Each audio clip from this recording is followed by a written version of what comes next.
Here we have the current stock market update for GameStop Corporation, stock ticker GME. Before we begin with today's chart analysis, if you find these educational materials to be helpful in your trading, please remember to click the like and subscribe buttons and leave your thoughts below in the comments section so that other traders will be able to find this information more easily on the platform. So here we can see that the share price itself has made some attempt to start to recover from these near-term lows coming in at 1931. Of course, this is a major movement to the downside. We have seen some fairly substantial price gaps occur in the process of this movement lower. And then in addition to that, we also have a break of a critical support zone, which would have been found during the August 23 August 23 lows, which came in at $19.88. So this is ultimately what led to this development of the harmonic pattern that led to the price failure and the ultimate rejection from those prior highs just above $25 per share. So as things currently stand, we do need to sort of take a step back here and assess the damage because a huge amount of damage has been done to this price chart in the process. What this really has done here is validate this resistance zone, which was previously found right around $24.80. So we can now think of this as sort of a resistance zone, which stretches from $24.80 all the way to roughly $25 per share. So that is going to be the critical level to watch going forward. You will need to see a share price movement back above those levels in order to have any hope of this stock having any further upside trajectory.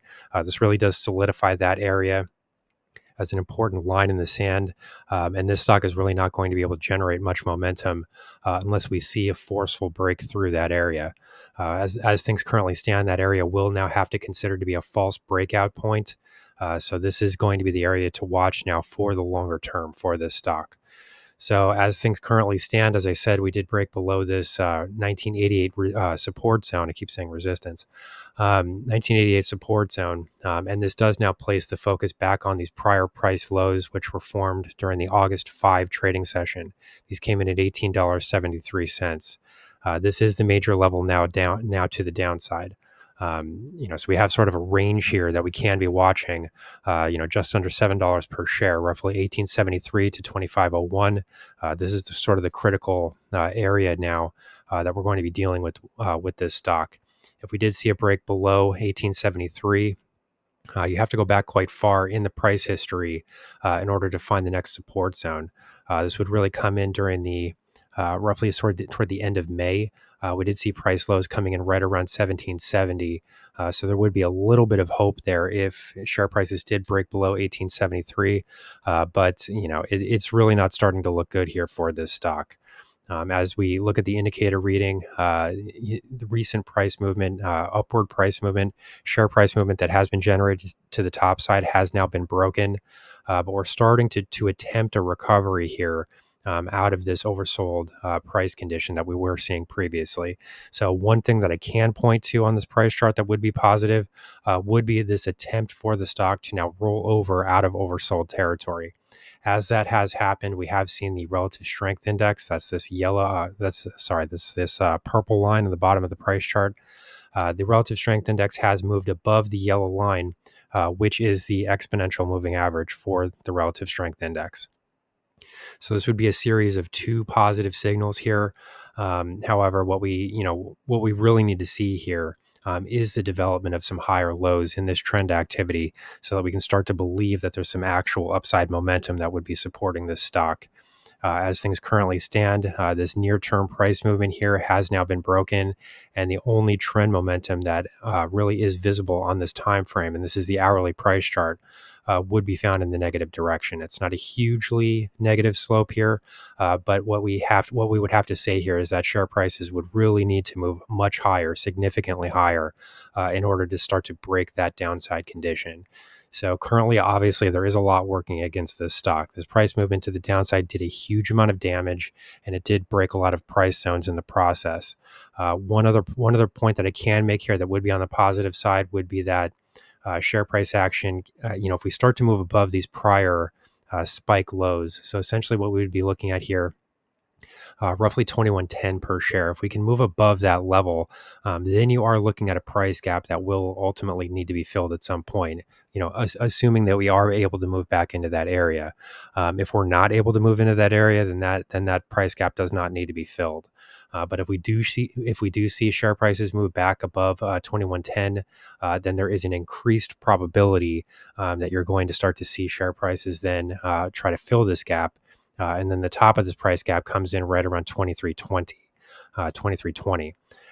In order to get there, however, also you will need to break through all of the hourly exponential moving averages, which is a difficult feat on its own.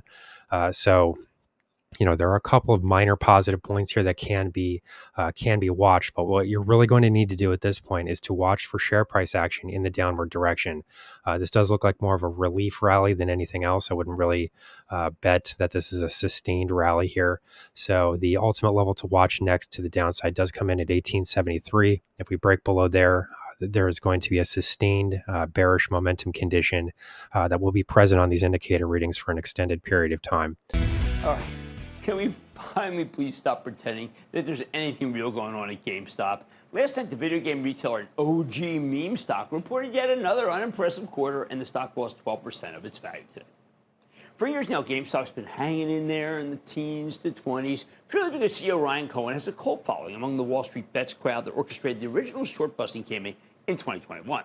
Don't forget, money managers were shorting the stock so aggressively back then because there doesn't seem to be much future in a brick-and-mortar video game store. Nowadays, everybody just downloads the stuff right from the web.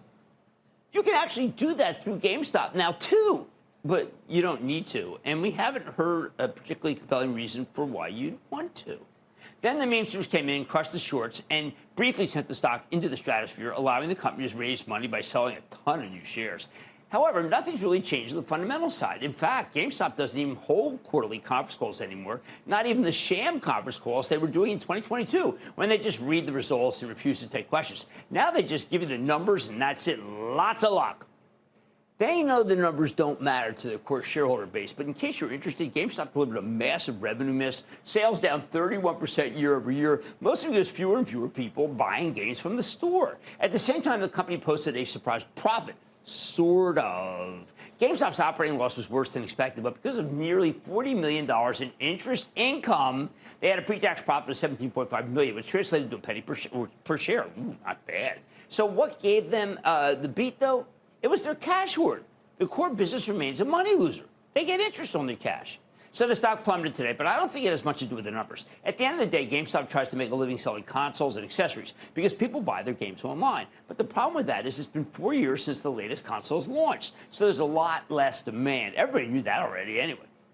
As I see it, GameStop's core business doesn't matter anymore. What matters is fundraising. It's very good at selling stock, if not video games. And last night, we got some new details that crushed the stock. Our High Value Trading Strategies membership is currently available for a limited time for only $9.99 per month. These high-conviction investment strategies are characterized by superior risk-to-reward metrics that target massive, market-beating returns over time. Join now to outperform the market. Lock in this special introductory rate of just $9.99 per month for the entire lifetime of your membership and start trading stocks with the pros.